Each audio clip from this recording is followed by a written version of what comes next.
Good evening, ladies and gentlemen. A very warm welcome to our Circle U Christmas lecture here from Humboldt-University in Berlin. My name is Marcel Robischon. I am the Professor of Agricultural Ecology here at Humboldt-Universität, and I'm also the Climate Chair within the Circle U Alliance here at Humboldt-University. This is our first Circle U Christmas lecture, and because Circle U is not an ordinary and everyday project, we also decided that we will not have an ordinary run-of-the-mill everyday Christmas lecture, and we invited some guests, artists. We invited the Ensemble Salonfähig, and here they are. Ines. Thank you, Marcel.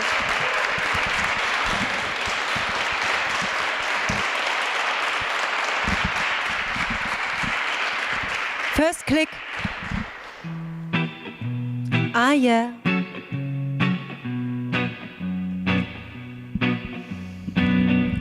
Whoa, whoa, way. Oh, one back. Wow, whoa, way. Beautiful tango, take me by the hand. Beautiful tango, until you make me dance. How sweet it can be if you make me dance. How long will it last, baby, if we dance? Come to thee, come to the world, come to thee, come to the world, and maybe let me show you things. Time is running and we can't lose. Baby, come and dance, we gonna make it through. 'Cause we've got time, yes, we've got time. Beautiful stranger, don't wanna know your name. Beautiful stranger, whoa, just take me by the hand. How sweet it can be if you make me dance. How long will it last, baby, if we dance? Come to the place where the skin speaks secret words in Spanish, oh yeah, where the night shines off the lights of day for us to show some courage. So don't go if you wanna know, don't go if you do know, don't go if you wanna know, don't go, don't go, don't go. Whoa! Beautiful tango,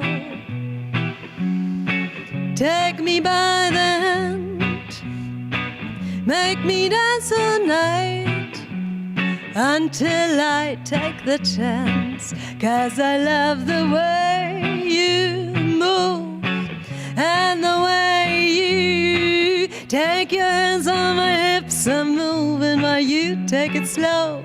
Makes me feel like gonna ride the flow.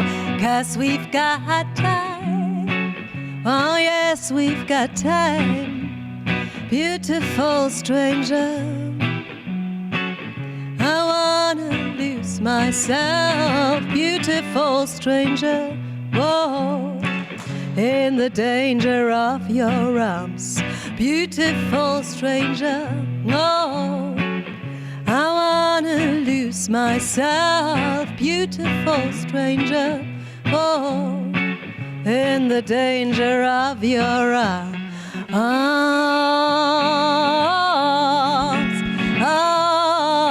woo! Oh, yeah, Philip got it. Your arms, oh yes.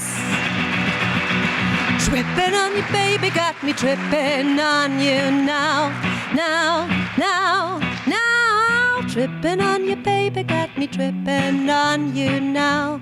now, one more.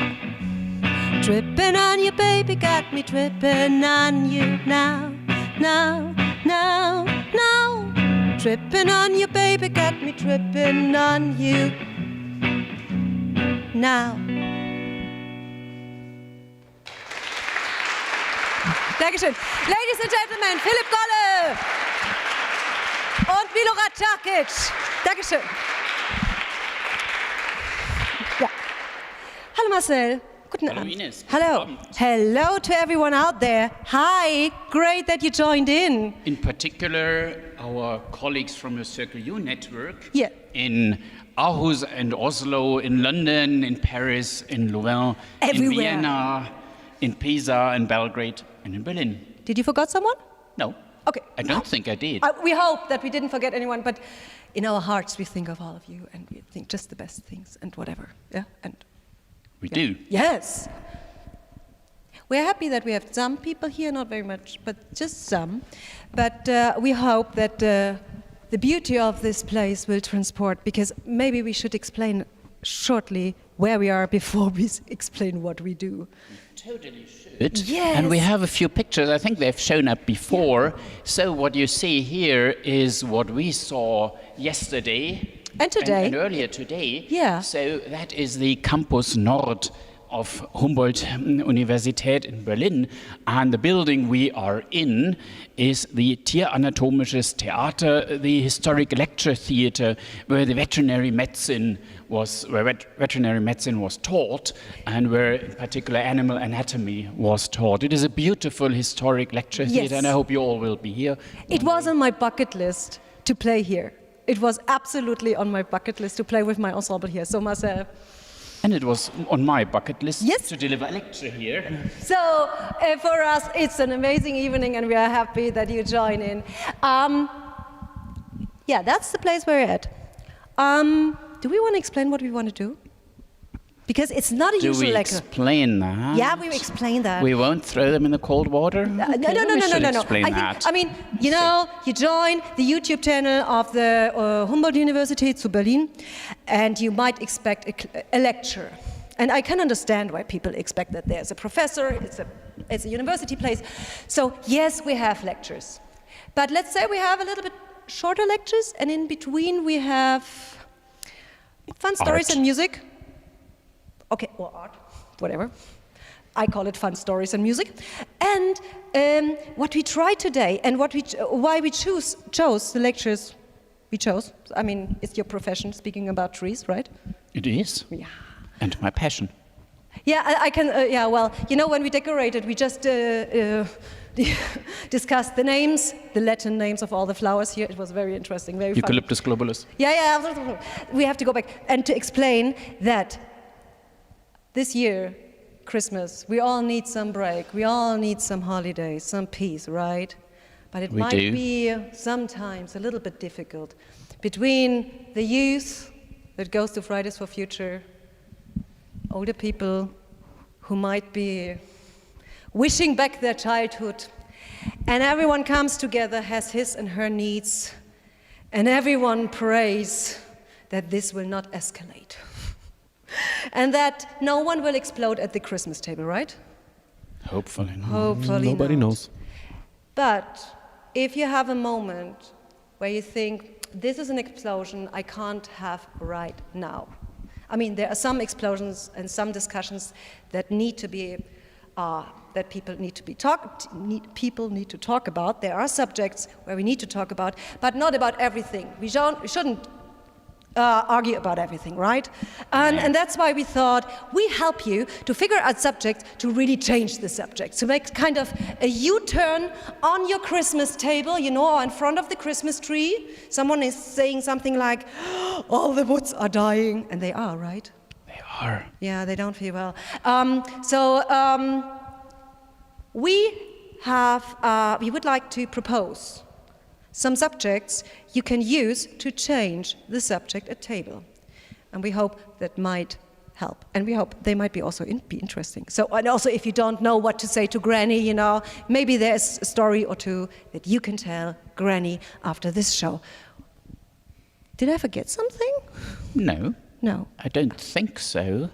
So let's start, okay? Then I start with the music we said, and then after that is you with your first talk, right? And we change the topic to trees. Yes. Oh, we will, because Marcel is really an expert for trees, and I'm very amazed about that. How many things you can learn about trees. But for that, Lots. later. And thank you, Marcel. And yeah, I go here to this place, to my music stand, and the first song, it's Santa Baby. So we checked out for some Christmas songs that are not too kitschy. Let's rethink the gifts we are giving, because also every gift is something we consume. Or not. That's your choice, and that's our choice. My choice was, to change the lyrics of this song, because also giving gifts is something with which we can help our environment or not. Let's try to help, okay? Santa Baby. Oh, I need some drink. Now again. Santa Baby, slip a book under the tree for me. Being an awful good girl, Santa Baby, hurry down the chimney tonight. Santa Baby, I love a bicycle, please, light blue. Being an awful good girl, Santa Baby, hurry down the chimney tonight.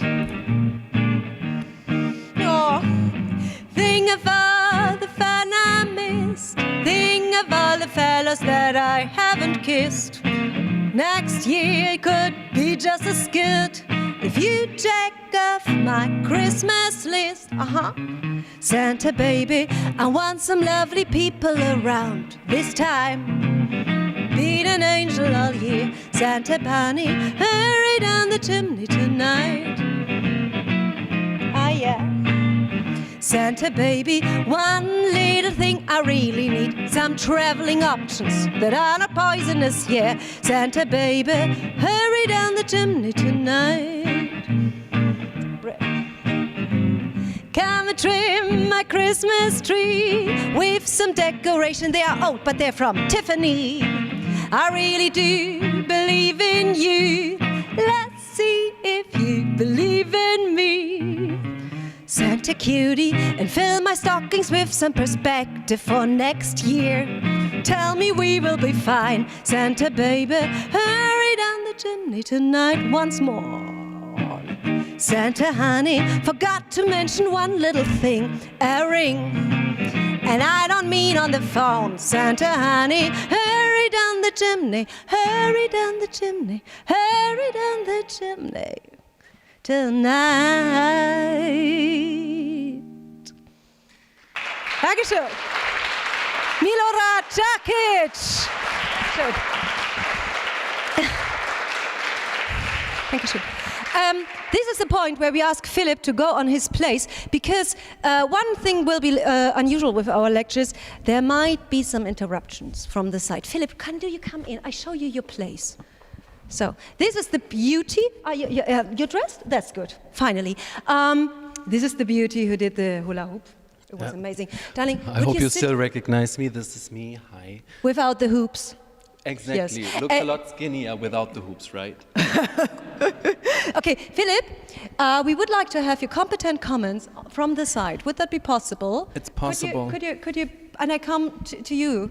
I leave you there, Marcel, but in between I ask Philip and Marcel, guys, go there. Is everything perfect? Do we have all the decoration? Is something missing? What do you think? I mean, Philip, is something missing for you? More scientists? More scientists? No, I have more scientists we are not on the enough side. for you. Oh yeah, we have more scientists on the side.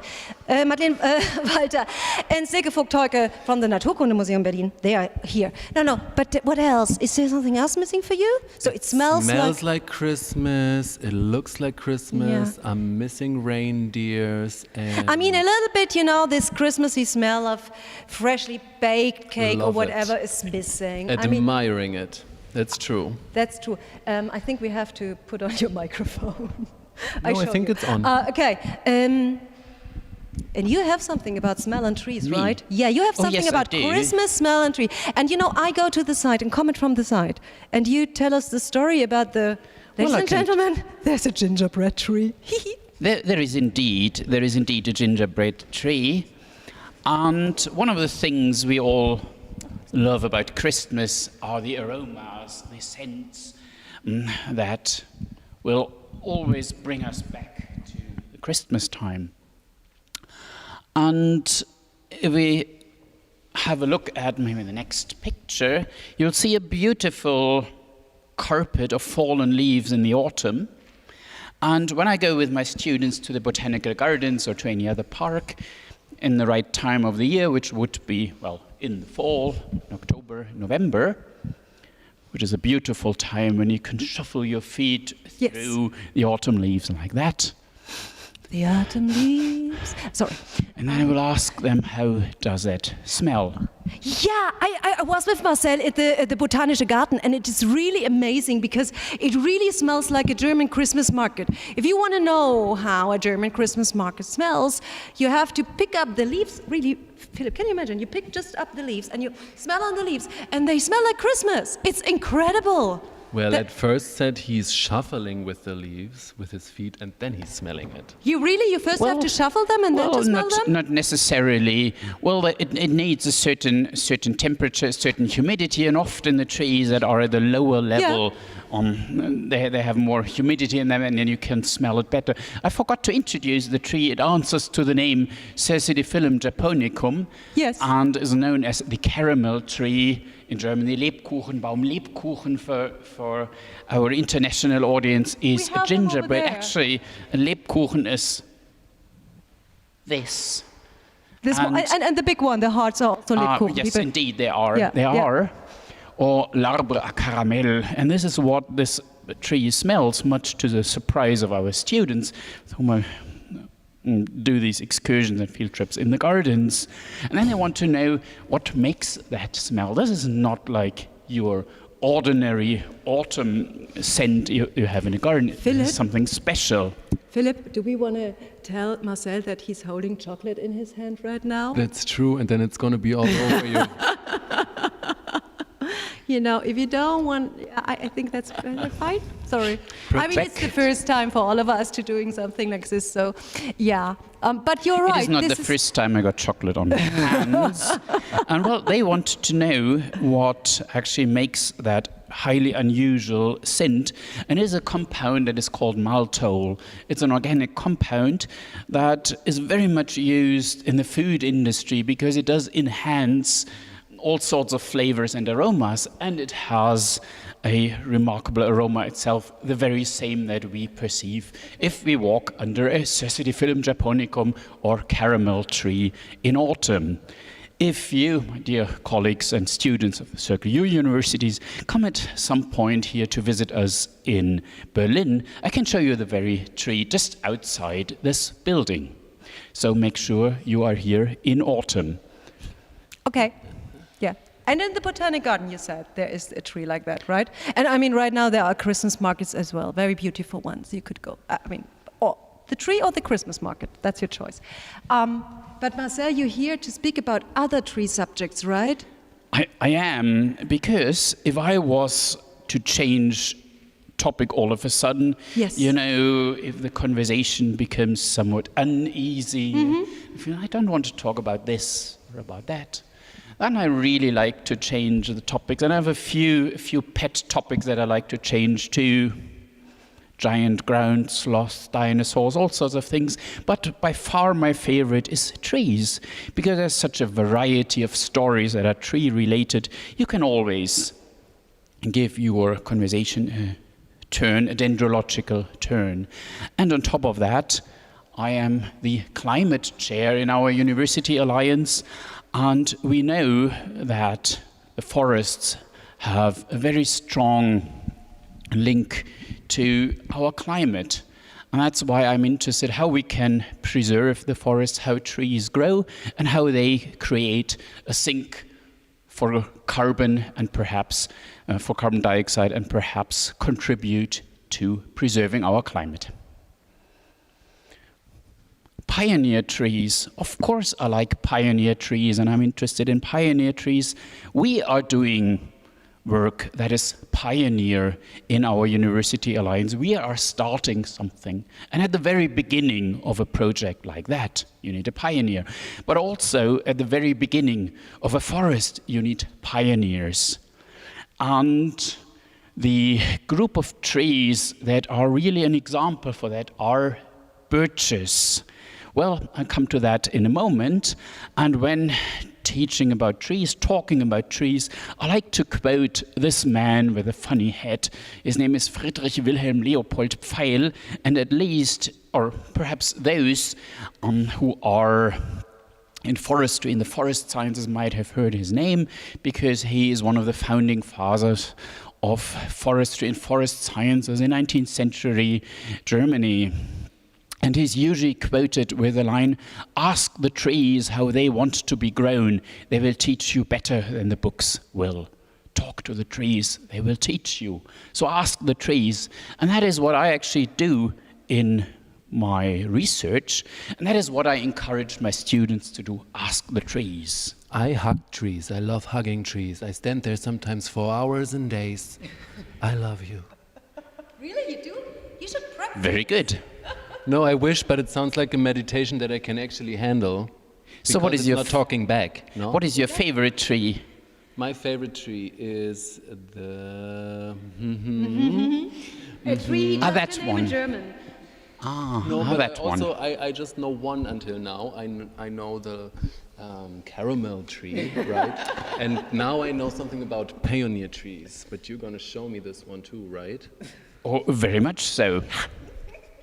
The pioneer trees, and one kind of an iconic pioneer tree, the prime example is Betula pendula, the silver birch, even though it looks rather golden, doesn't it? Or Weißbirke, the white birch. Isn't it beautiful? It is. Le Bouillon Blanc. And what you see in this picture already is, it is a creature of the light. It loves light. And this is what is very typical for all pioneer trees. They love the light. They are fast growing. They disperse very easily. They have small seeds and they get everywhere. So let's have a look at the next picture. So I did grow some here in my office or in the lab. And what you see is these little tree seedlings. And if you listen, don't you hear them? Call light, light, I want light. Did And you this just say that they talk? He always says that. I'm very in their way, they In their do. way, okay, but you speak their language. Well, You I try to learn it? try to understand what they say. by looking. So let's have another look at the next picture. So what you see here is, even though it is in the greenhouse, is the birth of a forest. Birches can grow almost anywhere in all the cracks and crevices that you have, even in urban environments where they might suffer from drought, where it's hot, where it's cold, where you have all the extremes.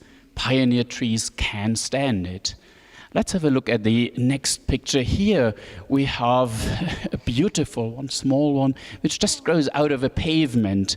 And you know what it does there? It starts a forest right around us here in the city. I would say this is a birch with some street credibility. Absolutely. Absolutely. It is what? Sorry, I didn't catch it. Street credibility. This birch has street credibility. I'm not sure whether that's important here at the university. It certainly does. But in Berlin, it's a very important thing. Yeah. So let's have a look at the next picture. That is just around the corner, and I see some folks here in our small audience are smiling because they know that building very well, and it is the main building of the Life Sciences department, and this birch is actually growing right out of the front of it. So, and what does it do there? It starts a forest, if we let it. So these trees that begin with nearly nothing, just with light and some water and a spot to grow where nobody else wants to grow, where nobody else wants to go among the trees. This is where they begin their forest, where they collect bit of humus and where they pave the ground, create the ground for other trees to grow on. Now we move fast forward about 80 years, and that is a picture from a protected site just outside of Berlin. And here you see silver birches kind of at the end of their life. Okay.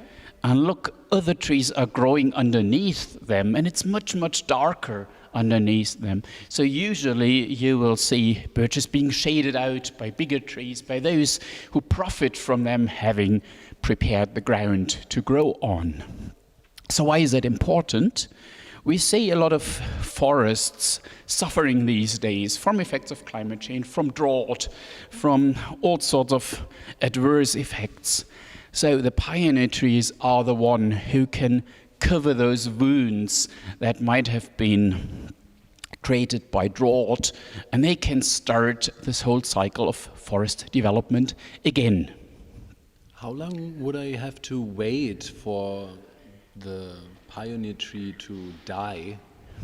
Well, it depends on. The birches are just one example, but you could have poplars or willows. They are very fast growing usually on tree terms. So you are looking at 50, 60, 80 years, and then somebody else will have taken their place. Some climax species that is longer lived, that does tolerate more shade, but that does not have the qualities that it can really start a forest to grow. Isn't that funny? Marcel explained to me, these are the ones who live very quick, you know, like rock stars. Yeah? Oh, yes. Fast, furious, and then dying early, you know, with 60 or 80 But also, years. I'm wondering, when you say that you try to speak their language, then you just get a little part of the story from one tree, right? Because even if you're like trying to be with them now, then they will be a little bit older than me, for sure. That's interesting. Yes, very, very much so. The metaphor of the language is, it has advantages and disadvantages. It is true that we only get very small fragments of it, that we get individual words from it. And so, because trees are complex creatures, we have to ask them questions that provoke an answer that is simple enough for us to understand. And so what you see here is, guess what? A birch grown in the lab under very, very, very controlled conditions. So it's got everything it wants in there. It's got the water on a medium. It's got the nutrients. It got, guess what? Light. And it has some hormones that will make it form roots, which you can see. So that is a very simple environment. And in that extremely simple and simplified environment, we can change conditions and see what happens. And then the tree, in its growth, in its behavior, if we use molecular tools and transcriptions of its own genes, then it may tell us what these changed environmental conditions actually do to it. Ines, should I ask about the thing that he just mentioned on the side, the hormones that are inside of this little thingy there? You are doping the trees? Well... Are you? Sorry. This is just my voice in a room. I'm sorry. I studied well, that. Doping is a very... Okay. Yeah, please. Hormones in the tree? Well, hormones... Every organism has hormones, which are signaling compounds that regulate the development and growth of its body, that regulate its behavior, and so on. And if you look at the next picture, you can see one of the effects of plant hormones. If you have them in an in vitro culture like that, they will form roots. So you have to help them a little because they start from a very, very small amount of tissue, and then you have to help them to form roots. And calling the signaling compounds and growth regulatory compounds hormones is actually an analogy as well to animals and humans. Some people prefer to call it plant growth regulators. Okay. But guess what? Occasionally, it is the very same substance that are hormones in animals and in humans. What kind of hormones? What kind of hormones? Well, let's have a look at the next picture. Yeah. I'm kind of fascinated by the architecture of roots. And Ditto. we did treat them with a compound that is known from humans as well, and it's actually melatonin. Melatonin is a hormone that regulates our daily rhythms, that makes us go to sleep. Yeah, I feel really tired. But right the now. tree, it makes go and grow. So what makes us go to bed, it makes the tree go to grow. It regulates, it contributes to the highly comprehensive regulation of growth processes. For example, the root development. So here you can see if it's just an ordinary plant hormone. Auxin is what you usually use to get plants to root. This is what happens in horticulture all the time because you want to propagate certain groups of plants, certain lines that are beautiful, so you treat them with the endogenous plant hormone auxin.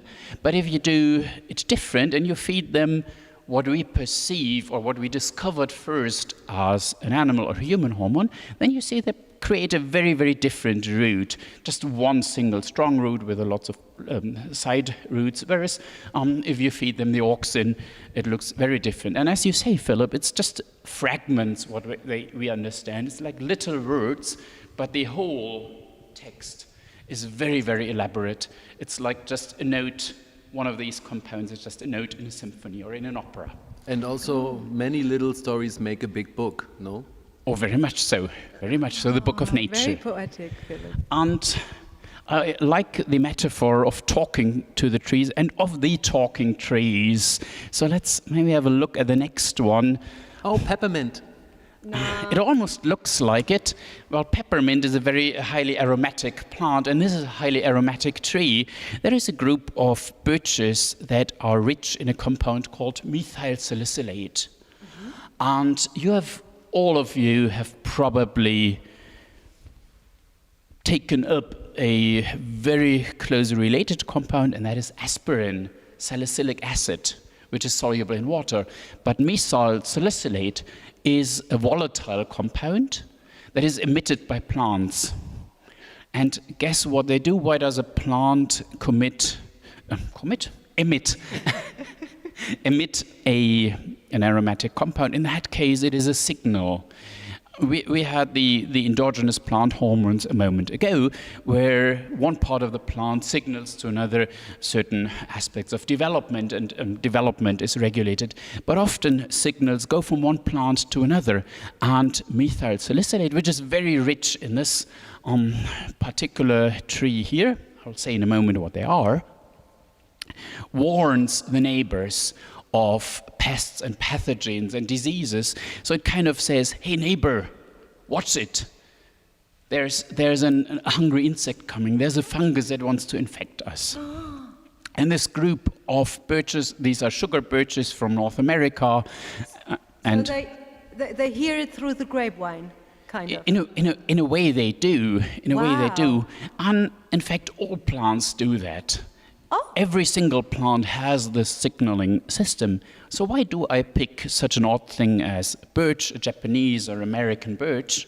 Well, in these plants, that one warning compound, if you want to call it like that, is present in such high concentrations that even us humans with our very dull senses can perceive it, and we can smell it. It does smell a little bit like if you go to a dentist. So it has this kind of aromatic smell in it. We can smell their talking. You can smell their talking. You That's may not amazing. understand it, but you can hear the words, like in a foreign language. Yes, these are particular species. Often when you have a special question, you have to find the right plant or the right organism to work with and to answer that question, or at least to get a start into answering that question. And this is your research, right? This is what It you're is. checking out. It is part of my research, and it is one that I like a lot and where I'm very passionate about, and that I like to talk about, in particular in situations of conversation where I really want to talk about something else, for example, about trees. Thank you, ladies and gentlemen, Professor Marcel Robischon. It is a pleasure.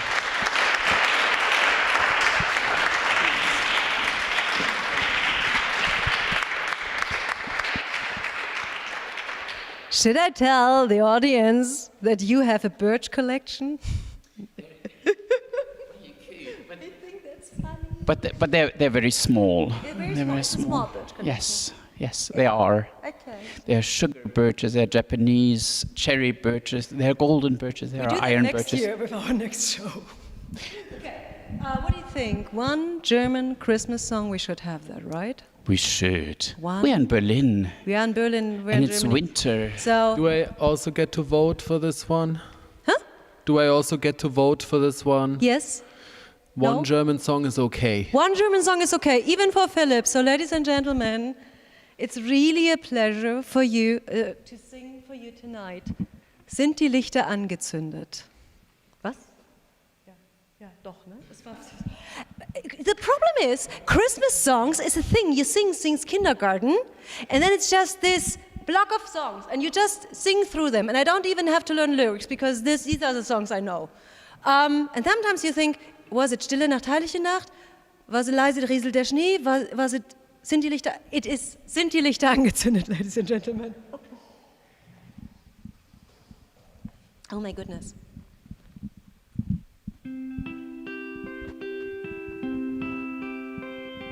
Sind die Lichter angezündet, Freude zieht in jeden Raum, Weihnachtsfreude wird verkündet unter jedem Lichterbaum, leuchte Licht mit hellem Schein, überall, überall soll Freude sein.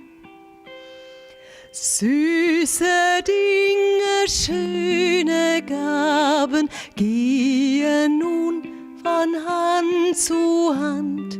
Jedes Kind soll Freude haben, jedes Kind in jedem Land. Leuchte Licht mit hellem Schein, überall, überall soll Freude sein. Sind die Lichter angezündet, rings ist jeder Raum erhellt. Weihnachtsfriede wird verkündet, zieht hinaus in alle Welt. Leuchte Licht mit hellem Schein, überall, überall soll Frieden sein.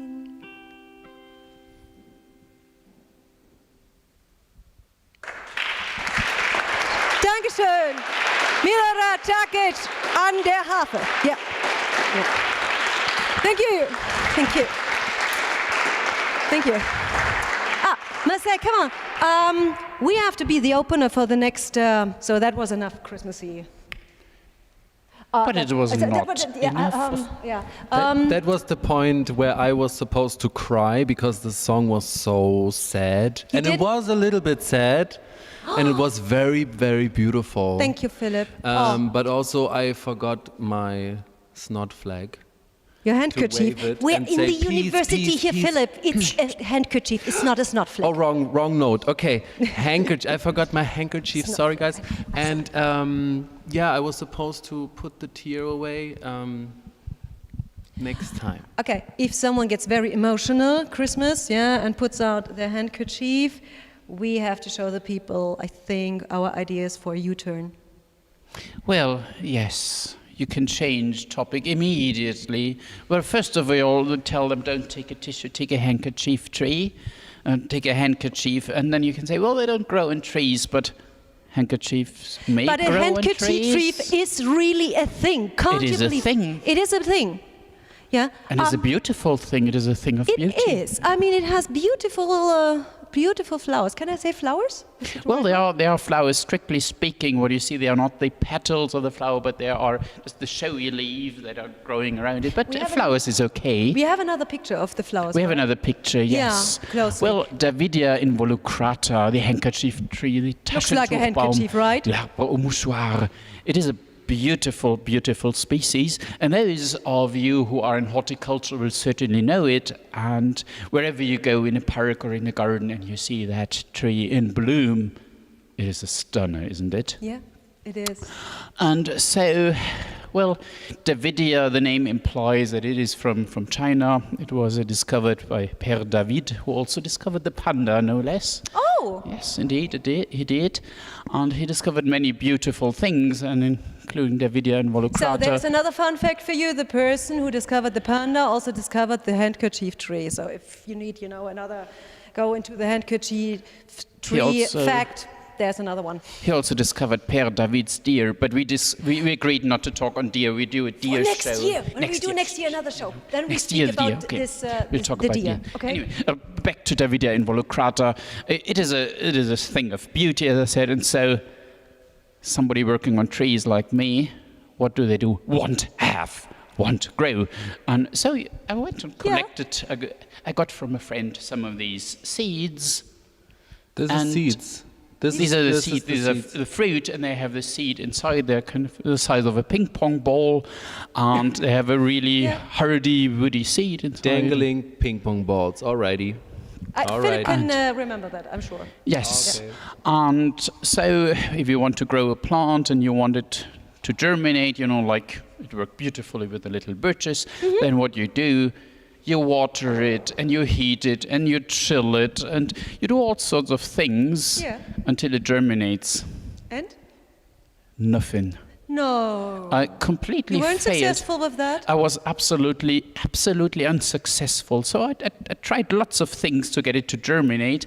And I failed. You failed. And ladies and gentlemen, failure is always part of what we do, and when you want to figure something out. So next time when you fail, remember, failure is nothing bad, okay? It even happens to professors who work with trees. It does. I gave up. No, you really gave up? I gave up. No. And I took the pots with the soil and those seeds, I thought they are dead, they're infertile. I threw them out onto the compost heap. Okay. Because it is organic substance and you want to... Yes, of course. Compost heap. And I did other things, grew other trees, like birches, for example. And then, maybe a year or two later, I found this odd-looking, tiny little plant on our compost heap. And I studied it closely. I looked at the leaves. I smelled them, of course. And guess what? It was a tiny, weeny, little, teeny So it's complicated to grow them. You need to ignore them, then they grow. In a way, yes. They just wanted to be left alone. And then all of a sudden, like a gift of nature, it started to grow. I thought it was a miracle. The handkerchief tree. So it almost made me cry. But it is a long, it takes a while till it really begins to have those flowers. So we take out that story, be patient. Sometimes throw it away. Be patient. Try it again. And then maybe a surprise comes around the corner, right? It does. That's amazing, Marcel. I'm sure. That's a good story, right? That's amazing. Bravo, Marcel. Bravo. Thank you. Do you think it's time for the next lecture?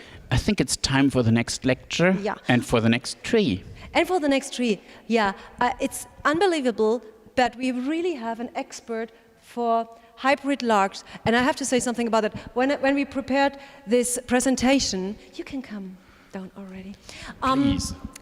I wrote this word, and my autocorrect on my computer always made out of this hybrid larch, made hubris larch. It always corrected it to hubris larch. I don't know what a hubris larch is, but right now we will learn what a hybrid larch is. And please give a warm welcome to Madeleine Walter.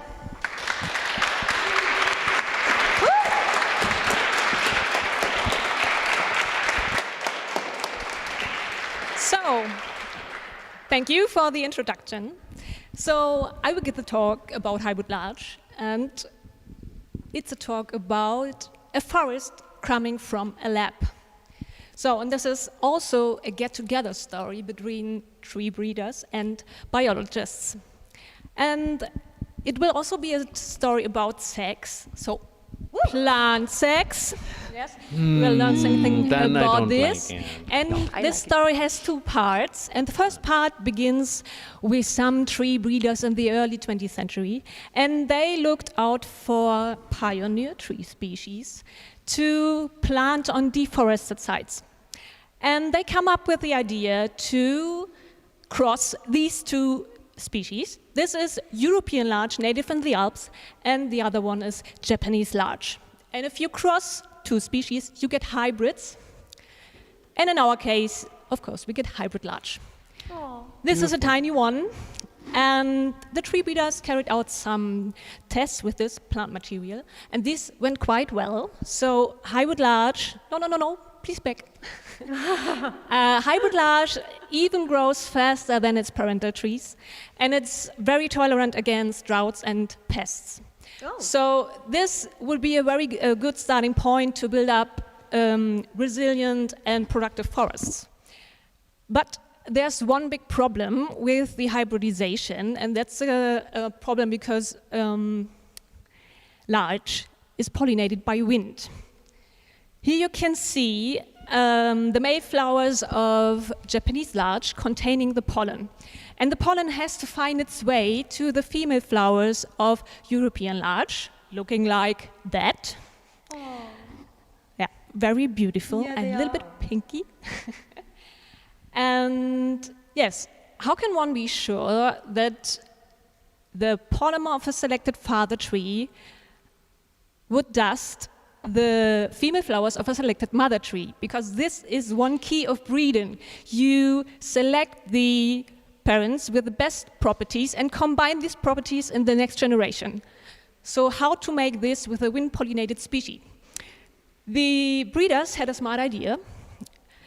They harvest the twigs of the selected father tree and collect the pollen out of the male flowers. Handkerchief tree. And then, in the second step, they climb up the tree's back, please. This is artificial. No, we need the slide before. No, the next. Yes. That's my favorite picture. Thank you. Okay, they climb up these trees. This is selected mother tree, 20 meters above the ground, and they put these kinds of condoms. I told you this will be about sex. Over the female buds. So these bags prevent the female flowers to be dusted by undesired pollen. And when the right time has come, the tree breeders climb up the trees again. Next slide, please.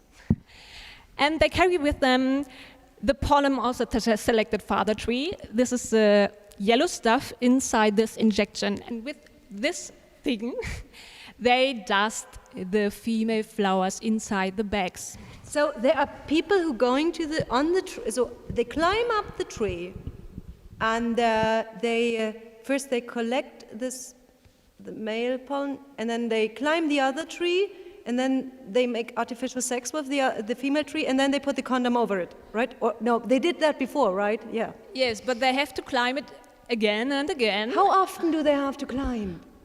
5 times minimum.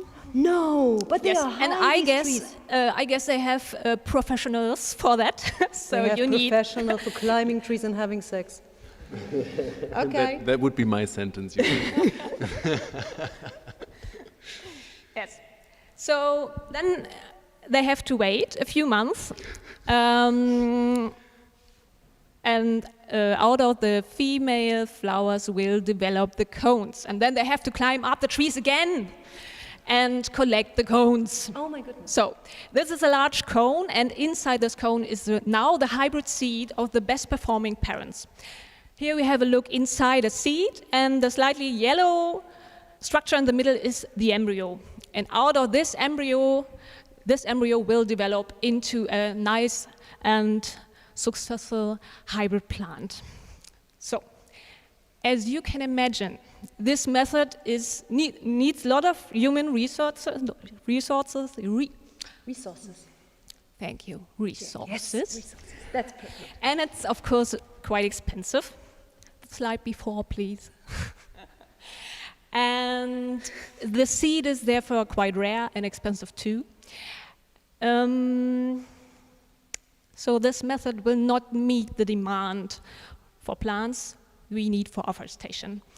But at this point, some biologists showed up, and they asked, so, hey, why don't you try somatic embryogenesis? And What? that's the difficult word. Somatic embryogenesis. Because somatic embryogenesis is cool. And this is the second part of the story. It's about some somatic embryogenesis. She does that so good. So I'll tell you what this means. Yeah, please. Imagine you have a cream with some mystic ingredients, put lotion on your skin, yes, like that. And a few weeks later, real embryos grow out of your skin. Thank you. You should have told me that before. Then I would have not applied it on my skin. That is, of course, crazy, but plants can do this because they have an amazing regenerative potential. So, and we can take out this embryo, extract the embryo, put it onto nutrition medium with some hormones. Thank you, Marcel.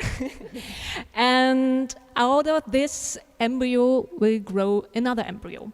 So, in the next slide, we will have, these are pictures from inside this embryo. This is the tissue of the picture, and these pinky bricks are the cells. So, and as you see, out of one body cell, this one body cell begins to divide, and this is a starting point to build new embryos without sex. So this is asexual propagation method. So just once, humans have to climb 5 times a tree, but after that, no sex anymore. Yes. Okay. So out of this one That's why we cell, have a few days later, we have these bubbles and containing much more cells. And all of these cells are now embryogenic, and they have the potential to develop into new, entirely new plants. In the next slide, a few days later, this will look like that. So this yellow structure in the middle is our hybrid embryo, and these fluffy mass are the somatic embryos growing out of its skin. And as all the embryos derive from one cell, they have the same genome. Conifer somatic embryos in an early developmental stage look typically like this picture in the right. Is it right? Left for here, right for there. And as you can see, they divide. And this is a very good thing for us because they do it automatically. And we can have as much embryos as we want. They copy themselves over and over again. I think that was it. Next slide, please.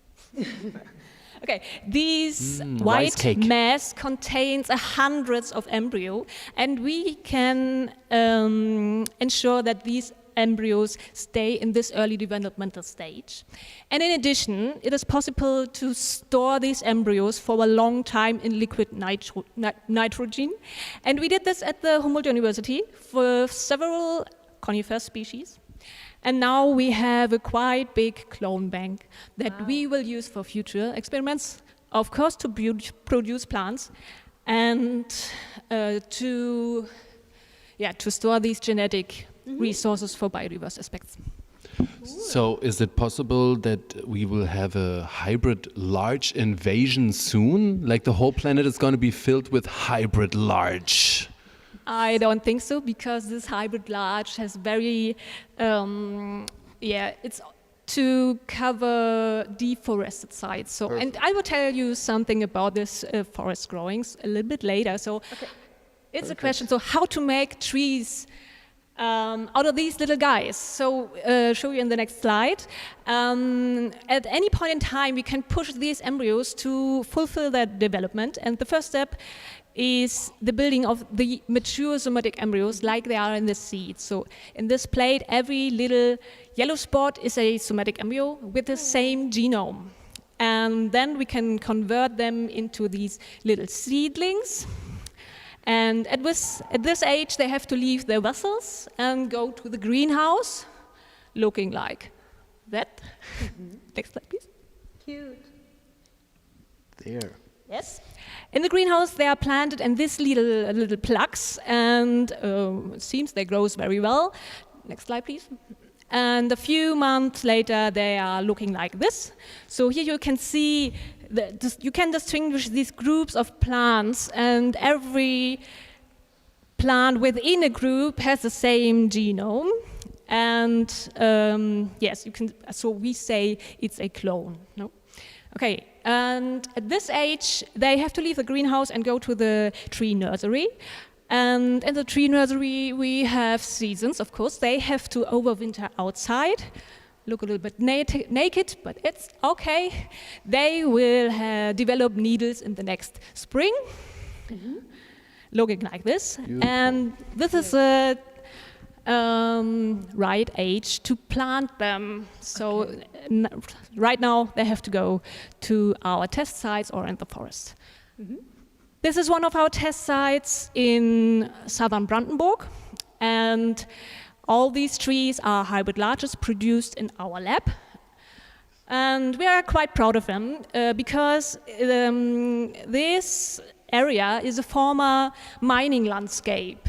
So the soil has a very artificial composition with almost no humus, and we planted these ones in the November of 27. And as you may know, in 2018 and in 2019, we had 2 massive summer droughts.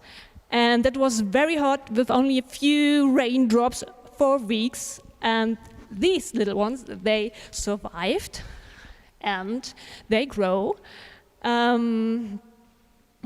So these plant material. Like perfect Christmas trees. I mean, at that stage, they look like perfect Christmas trees, right? Yeah. At that stage. I just say at that stage. I mean, I know they lose it depends. So if you don't want any needle on your carpet, that's the right thing for you, okay? But it's. I know that they lose their needles in winter, but at that stage, one could think it would be a good Christmas tree. But we tried that, right? We want to show the audience that we tried.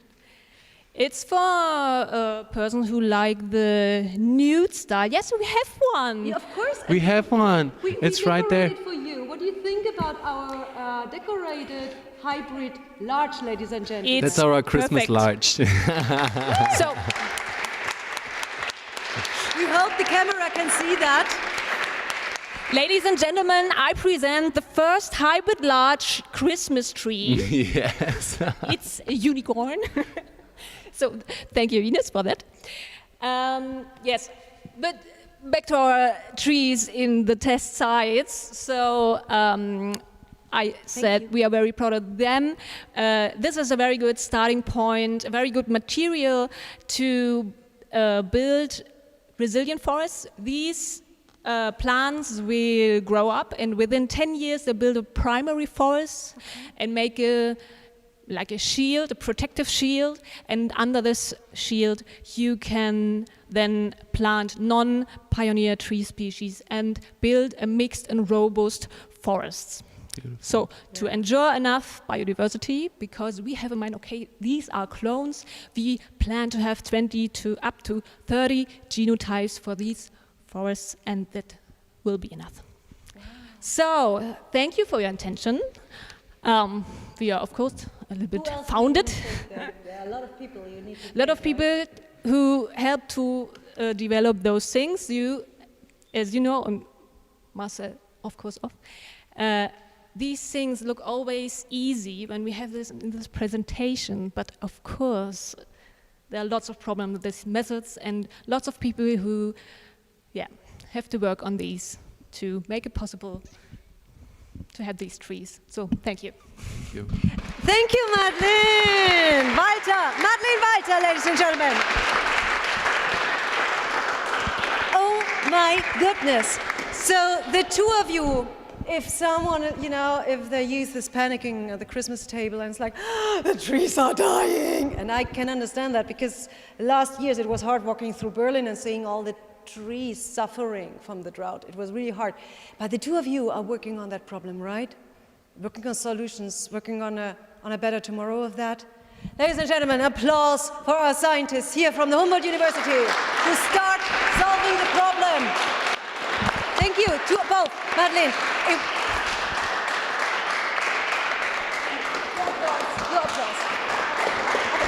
Okay. Thank you. Yeah. Okay. That is amazing, and thank you. It's time for another song, ladies and gentlemen. And the next song, I was a little bit selfish because the next song is for my family. Because there was one Christmas, and it's a song, I sing it because of a reindeer, but it's about a hippopotamus. I think I need to explain that shortly. The one Christmas I came with a stuffed reindeer that sang a song. Do you know these animals that sing songs? That one sang this song, and the problem was, my family was quite shocked because I sang along with the reindeer. And the reindeer was really determined to sing. And then after that, unfortunately, my nephew discovered the button where you can put it on, but there is no button to put it off. So after that, my sister told me that I was not allowed to give any gifts anymore that make noise. I don't understand. But, liebe Familie, frohe Weihnachten. I want a hippopotamus for Christmas.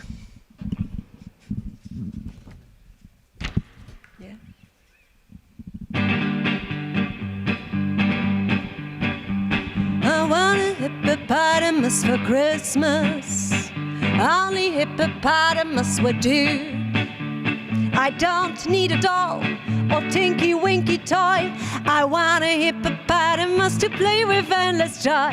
I want a hippopotamus for Christmas. I don't think Santa Claus would mind, do you? He won't have to use a dirty chimney flue. Just bring him through the front door, that's the easiest thing to do. I can see me now on Christmas morning, creeping down the stairs. Oh, what joy, what surprise, when I open up my eyes to see a hippo hero standing there. I want a hippopotamus for Christmas. A hippopotamus is all I want. Mom says the hippo would eat me up, but then teacher said that hippo is a vegetarian, right? Want a hippopotamus for Christmas. Oh, God, wouldn't mind to you. No crocodiles, no rhinoceroses. I only like hippopotamuses. Oh, what are we? I can see me now on Christmas morning, creeping down the stairs. Oh, what joy, what surprise, when I open up my eyes to see a hippo hero standing there. I want a hippopotamus for Christmas. Only hippopotamus will do. No crocodiles, no rhinoceroses. I only like hippopotamuses, and hippopotamuses like me too. Thank you. Thank you. Thank you. I think that reindeer is dead, but and some people are happy about that, I think. There was something about, we don't have reindeers in our decoration, right? Again, the decoration. Do you miss them? I love our decoration. My top all-star is the nude Larch, the see-through reindeers. I agree. Our nude Larch is amazing. The polished apples. And as I said, the see-through reindeers. There are no reindeers, right? You can't see them. There are no reindeers, and you can't see them. And ladies and gentlemen, do you want to know about invisible reindeers? We have a story about it, yes. Marcel. So actually, this is how we met. We sat at the Museum für Naturkunde at an event that Silke Vogt-Teuke organized for Forschungsfall Nachtigall, and we sat there, and you started talking about the invisible reindeers of Pliny the Elder. Would you like to introduce them to us? I do remember that we started talking about reindeer, but what bothers me right now is I can absolutely not remember what the conversation was about before. I don't either. It must have been something rather uncomfortable which triggered me to turn the conversation to... It wasn't? No, we spoke about Pliny and our favorite Pliny story. Ah, we did. What? We did, yes. This is my favorite person. You cannot talk about him. That's forbidden. What? Only you. Normally, okay, in our normal other shows, Philip is always talking about Pliny. He's a really big fan of Pliny the Elder, right? Yeah. Yeah, we all are. Maybe I explain shortly before you explain the story of Pliny the Elder. He wrote a book. He was intellectual, let's say. When did he live? Something around the year 1 or 2. He died when the volcano broke out. Yes. Yeah, in the 60s. 60 when after Vesuvius Christmas. erupted. Yes, something like that. Do you know why he died? Well, I think he suffocated, No, didn't he? Yeah, No? no, the thing was, he wanted to see the Vesuvio, and he really built a mask, a breathing mask, but it didn't work out. But he was so curious about the volcano breaking out that he wanted to see that. That's why he died. But before that, he wrote the Encyclopedia Naturalis with 20,000 subjects he wrote about.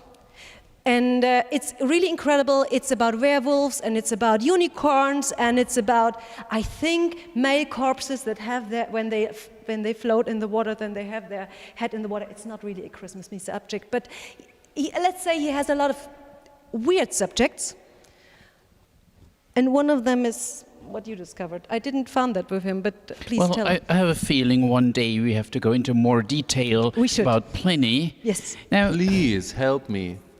Do a good research. We will. Yes, well, Philip loves Pliny very much. Okay. The matter of invisible reindeer has been much discussed by scientists over the century. Oh, really? But there is a certain dearth of data. There is a shortage of data because you can't see them. That's the matter. Well, as Pliny relates to us in his Historia Naturalis, mutant colores tarandus. Tarandus is the reindeer. Till today we call it Rangifer tarandus, the reindeer. Mutant colores tarandus. The tarandus changes his colors when he's afraid. I call that a chameleon. In a way, when he's afraid, he takes on the color of all the shrubs and flowers and plants so that he can hardly be seen, and therefore he is seldom caught. And I think that is kind of an intriguing idea, an animal that can make itself invisible and is therefore seldom caught, therefore is very difficult to study and very difficult to see. And as scientists, if we can't see it, we have no way of collecting data. And what you can't measure, that doesn't If exist. we can't measure it, well, to my knowledge, nobody has so far developed any mechanism to detect the invisible reindeer. So, in a way, we have to face the possibility that they are here, that they're all around us. Ladies and gentlemen, if you ask who's sitting next to you, it's a Actually. reindeer. And if you ask who's sitting, next to Misho, our guitarist, and next to the tree, it's reindeers. Reindeers everywhere. So, and also, According to Pliny. at home, if you want to change the subject, it's like, look, the reindeer. Write us later if that worked. I would be interested in that. Yeah. Is there something else about these reindeers? Oh, yeah, there. I mean, that is what we think they look like. And no worries, we don't sing about Rudolph the Red-Nosed Reindeer today. We don't. We leave that to you on Christmas evening. I haven't heard so far whether Rudolph can make himself invisible. Would you still see the red? He's Well, we kind don't of talk about it. shiny. I think he's more, he's more the loud persona with the red nose. Yeah, so he's not fearful. Yeah. But, okay, and this is Pliny the Elder, right? I thought it's me on a bad day. It's you on a bad day. Thanks for that information. And I'm very glad we have you on a very good day, darling. So, okay, this is that. But by the way, gardens, yeah? Gardens. We have another subject for you, ladies and gentlemen. You can always talk about the weather, but you can also maybe talk about your gardens. And to have some very good informations, we have here, and we are very honored that we have her here, Dr. Silke Vogt-Heuke from the Naturkundemuseum Berlin. She worked and still, I don't know whether you still work at the project Nachtigall, Forschungsfall Nachtigall Berlin. It's an amazing project. If you have the chance to come to Berlin, Berlin is the city of nightingales. You can make music with them. You go to the park and actually I sing with nightingales here. It's amazing. You sing at the bush sings back. It's a great feeling, I promise you. But apart from that, there's something about our gardens we should consider. Ladies and gentlemen, Dr. Silke Vogt-Heuke.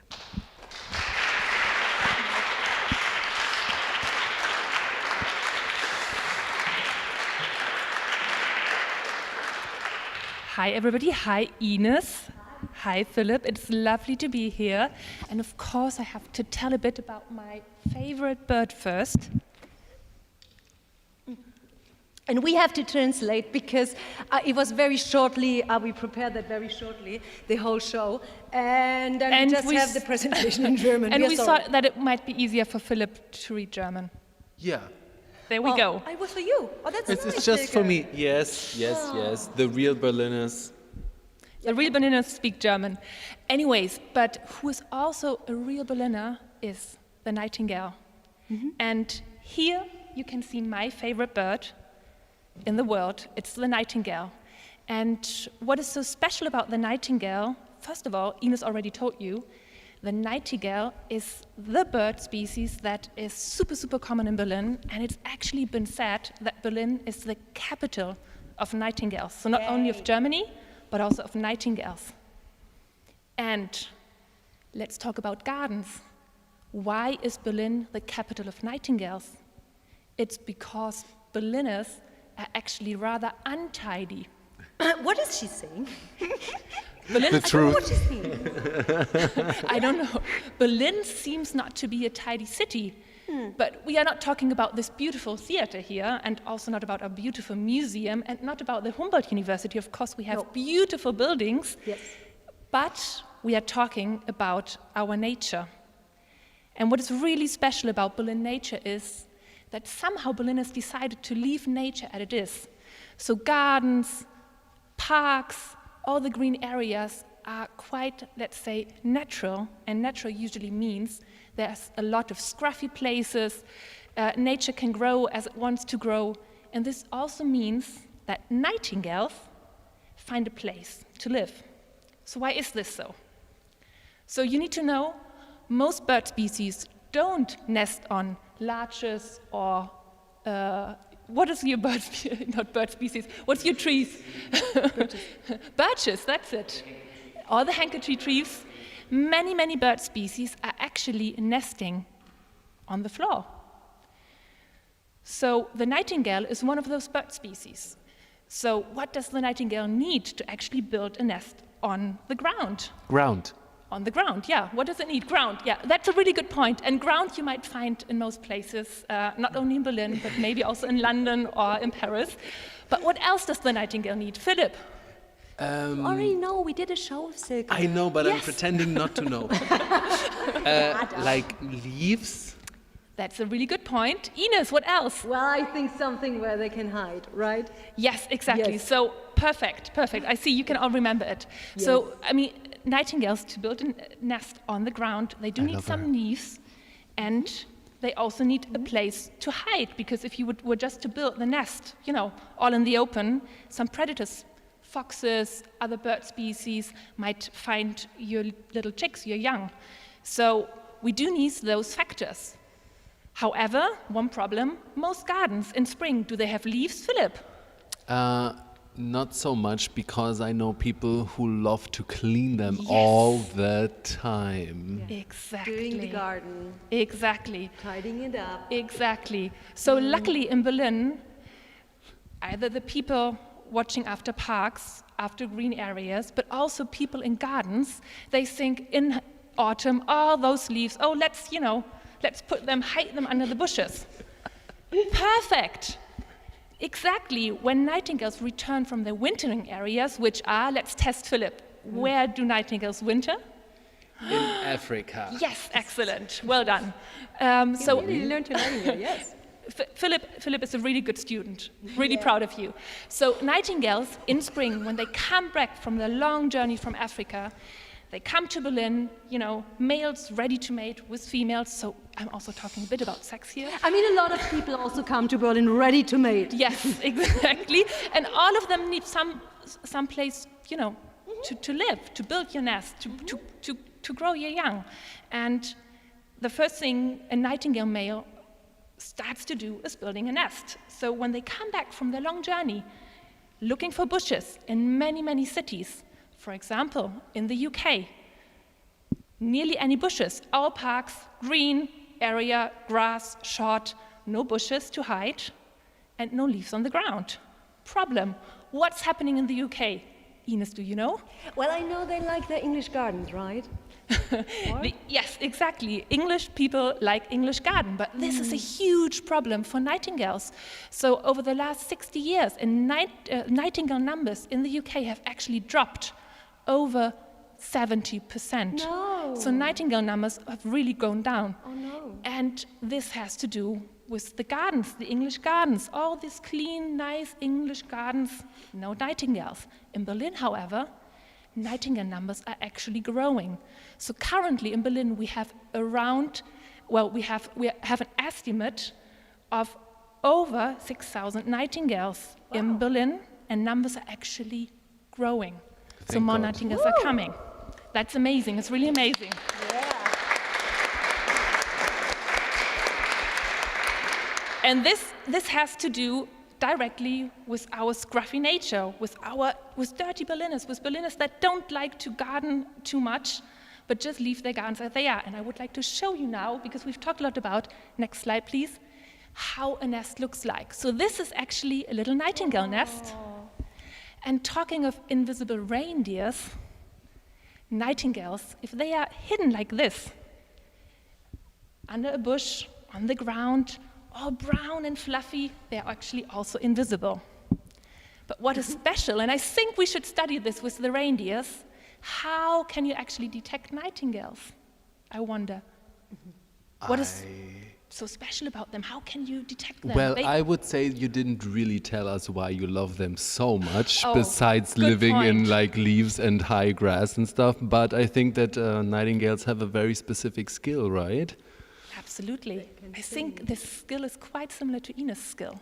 Yes. Did I tell you that I once taught a nightingale a Handel line? No. I teach it. Well, and funny enough, there is a nightingale close to Berghain, to the techno club. Berghain nightingale. There is a Berghain nightingale, and last year I taught that nightingale a coloratura of a Handel aria, and I came back later, 2 days later, and it still sang the same line. It was really, you can recognize that they have singing teachers, so I teach that nightingale this Baroque line, and 5 days later I come back. No nightingale there anymore. So I think the Handel line really understood the assignment. Yes, but as you said, one really special thing about nightingales is that they are amazing singers. So not only are they really, really common in Berlin, but whenever you are in spring in Berlin, the air is full of nightingale song. Oh, yeah. And it's a beautiful song. As you said, I mean, maybe not Handel, but it's a really diverse song. One is singing Handel. One is singing Handel. Maybe others are singing other tunes too, but what is really special about nightingales is that they have a really diverse song. So a single nightingale male has on average 190 different song types. Wow. However, the whole population in Berlin has an estimate of 600 different song types, and now my research kicks in. Okay. I'm working at the Museum of Natural History in Berlin, and over the last 4 years, we've been doing a citizen science project called Forschung zur Nachtigall, so this Nightingale Citizen Science Project. And what we did is that we collected nightingale songs with an app, the Naturblick app, and we invited citizens all over Germany, also Berlin, to collect nightingale songs. And with this database of nightingale song all across Europe, we now have a kind of dictionary of nightingale song. And Philip, what do you think? How many nightingale songs do we have by now? By now, 9,000. Oh, that would be nice. Oh, that would be nice. Okay. That would be nice. No, okay. but this is how much he trusts you. yes, that would be amazing. I wish to go around and add another one to it, so it's 9,001. I wish so. That would be super, super complicated also. So by now we have around 2,000 different nightingale song types, which is a lot. That's amazing. It is a lot. This is almost 9,000. It's a lot. So we have around 2,000 different nightingale song types that are individually distinct, and that shows you the potential of the crowd, of how many people can come together and help science, to do amazing things, and to do this in a really, really individual and different way, because I would like to highlight that also Ines and Philip helped us to engage with people, because they were part of our artist collective that helped to make our project so diverse. And we got arts together. We had Ines singing and teaching nightingales, singing Handel, having Philip and his friends, swinging in the air. So I just really want to make it clear how beautiful it is when art and nature and we all get together. And you did the poem of the nightingale songs. You remember? Yes, Davati. Philip was also he was beautiful. Next time you do a nightingale, just wanted to highlight this. But moving on. So the nightingale has a really, really beautiful song, and it's really amazing that in Berlin we have so many nightingales. But I would like to show you how many gardens look in Germany, not only in Berlin, but also, around Berlin. Next slide, please. So this is what in German we call disaster gardens. So this is a disaster garden. Why is it a disaster? Well, as you can see, there's not a lot of nature in this garden. So, you shouldn't actually call it a garden. It's more, the hell of stone. Yes, exactly. It's a desert. It's a stone desert. And what it means for nature is there is no wildlife. There are no places to hide. There are no places to build your little nest. There are no places to sing on a tree. There are no places to, There's also no place to enjoy your life. You're just like sitting there being like fried. There you go. And as far as I hear, you even there need to pull out the grass that's coming up, so you still have the work you have with a normal garden. Exactly. You have much more work to do, so because you need to keep it tidy. It's not beautiful, it doesn't make sense, and it's not good for the environment. Absolutely. I totally agree. That's why gardens of horror. In our last show we called them gardens of horror. Exactly. Maybe pioneer plants could, invade this garden and help to regreen it. Oh yes, it's actually very tempting to sow like a lot of birch seeds in there, and maybe larches. And to overgrow it. And we should do that. Here's a plan. That's the plan. Next time you need to tell me about the Götterbaum, by the way, because that's the pioneer plant that I see all the way in Berlin. But that's for next year. Next year. Very good. There's more trees stored. Okay, so these are horror gardens or disaster gardens. Next slide, please. But this is how we want gardens to look like. And now we come to winter. Wintertime. So some bird species or some animal species, Philip, remember this, they go to? Africa. Yeah. Excellent. Some bird species go to Africa. But, birds have one advantage. They can fly. Many animal species, they can't sing and they don't have the skill of flying. So these animal species in winter somehow need a place to find, a place to stay in winter. In winter, we as humans, we have the advantage. We can put on the heating, we can put on a fire. Animals don't have this, so they need our help.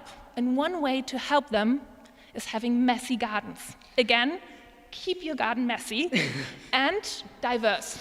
And I would like to just highlight some ways how you can help animals or also plants in a biodiverse garden. So, Philip. Yes, Silke. Who do you think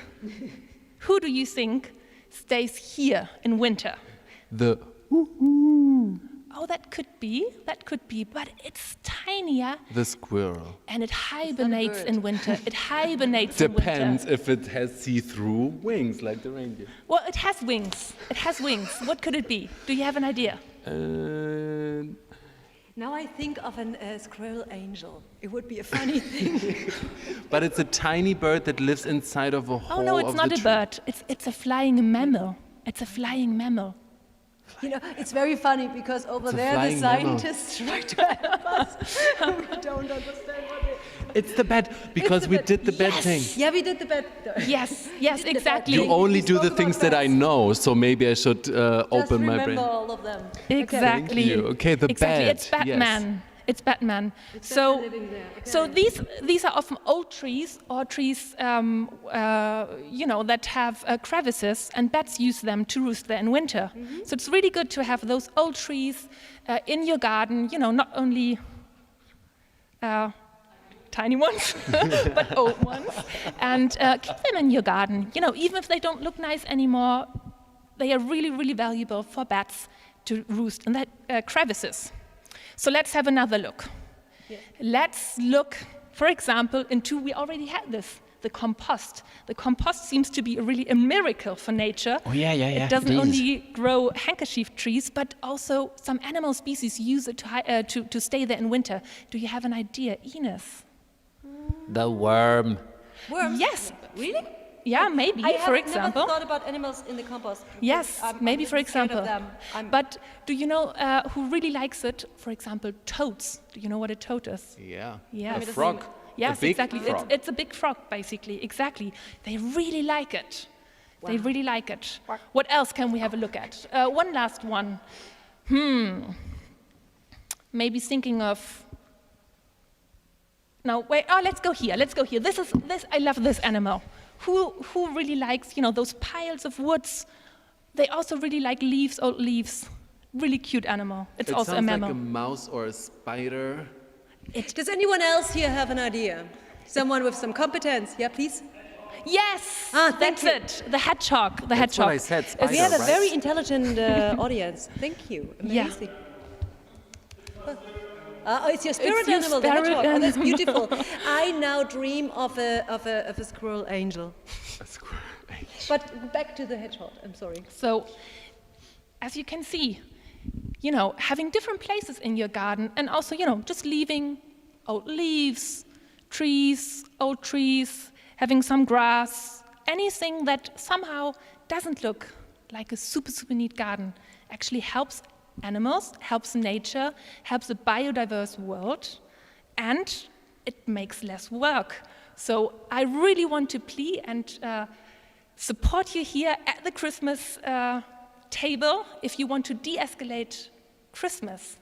Talk about watching TVs, singing together, playing games, but don't go out gardening. And with this, I would like to hand over to Ines. Thank you, Silke, so much. Very Thank beautiful. you, Silke Vogt-Heuke.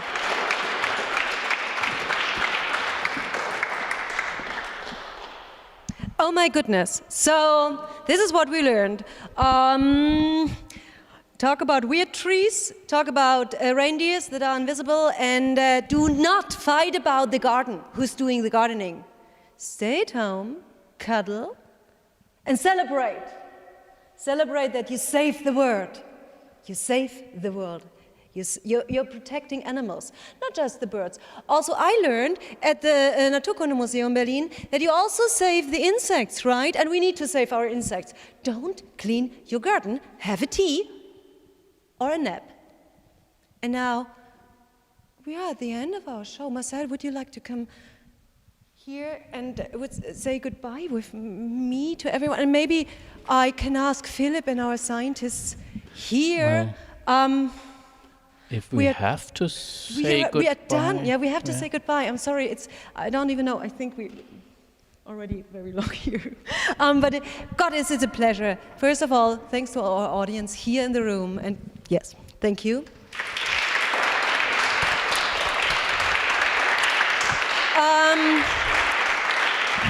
So I think, first of all, we should thank the people who helped us organizing this and who made it possible. You know, they gave the money and the institution, but that's you. You should do that. Yes, I would really like to thank the Circle U team here at Humboldt-Universität zu Berlin. Bravi und danke für den Mut.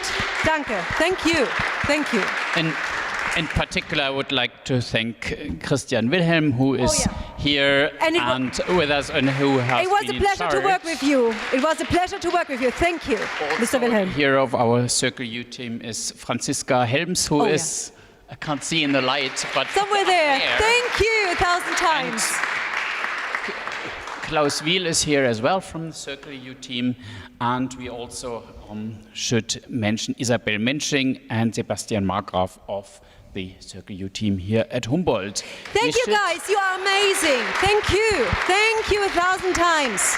It's great, the work you do. So they really create something like a European university. We wish all of you the best of luck and that you are very successful, and that we hopefully meet again more and we hear more about you and your work. So we wish all the success for you. We need European ideas. Your work is very, very important. Thank you for that.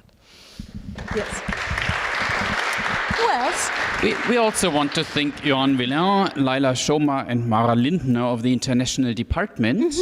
Yes, thank you.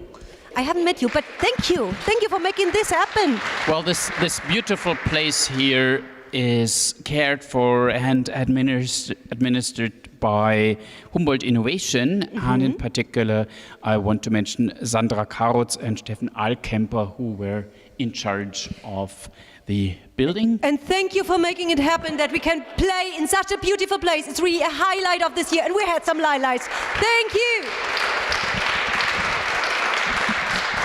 And special thanks go to the video service of Humboldt University, who only made it possible that we could stream our event here. Mr.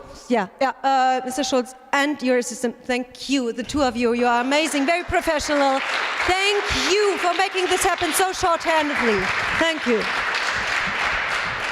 So, Jörg Schulze, Laura Benjamin, and Eric Thiemann, who helped us with this. And this is just the university side, you know? Yes. This is only the university. Do you have them all now? Who else? Then we have to name the project Humboldt for Europe, who were funded by the DAAD, the German Academic Exchange Service, their in turn being funded by BMBF, the Ministry of Education and We thank you, Ministry. You have cards. Do you have it? This is all. Because we also have to thank our sound engineer here, Eric Thiemann. Thank you for your work, for everything. Thank you for making this happen. And the Ensemble Salonfähig, one luxury we have our own light designer. And ladies and gentlemen, all this beauty, and this is kind of my Christmas gift, so I thank you from the bottom of my heart. Ladies and gentlemen, a big applause to Stefan Tietz for the lights. Stefan. Thank you. Then maybe Philip and our scientists come with us on stage. Because maybe I say first thank you to Silke Vogt-Heuke. Kannst du noch einmal hier mitgehen? And then Madeleine Walter. Yes. Und jetzt du mit. And it is our turn to thank the Ensemble Salonfähig, Ines Theileis. Thank you. Thank you, ladies and gentlemen. Philipp Golle. Yay, Philipp! Woo!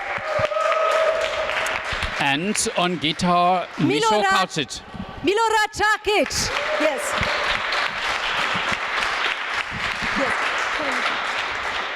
And ladies and gentlemen, this all just happened because one person initiated this.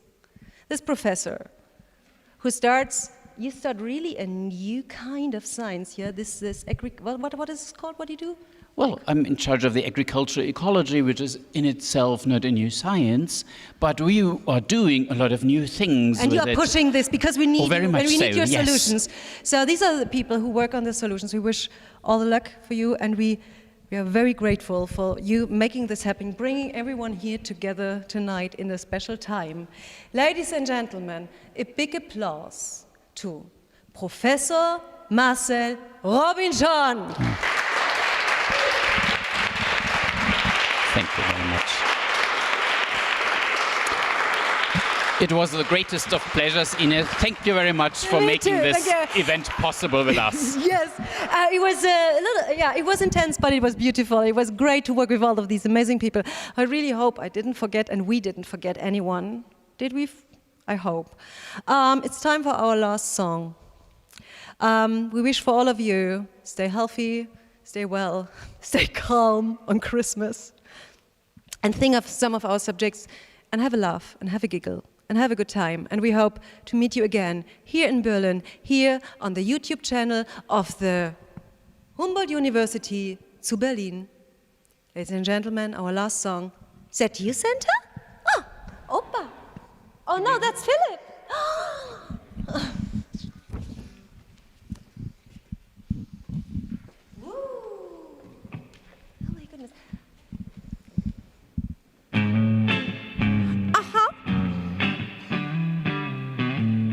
Oh yeah, babe. Gifts I'm preparing for some Christmas sharing that I pass because hanging my stockings I can hear a knocking. Is that you, Santa Claus? Sure, it's dark out, not the slightest spark out. Pardon my clacking jaws. Who's there? Who is it? Stopping for a visit? Is that you, Santa Claus?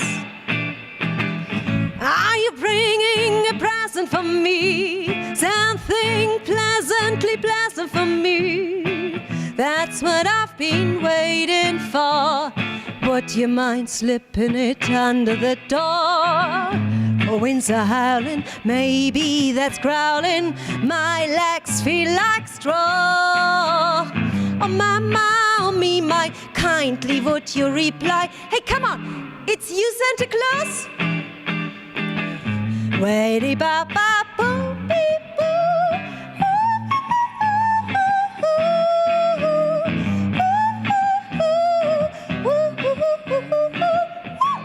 That's you, Santa Claus? Oh, that Santa, you gave me a scare. Now stop teasing, cause I know you are there. I can't believe in no goblins today, but I can't explain why I'm shaking this way. Whoa! Well, I see old Santa in the keyhole.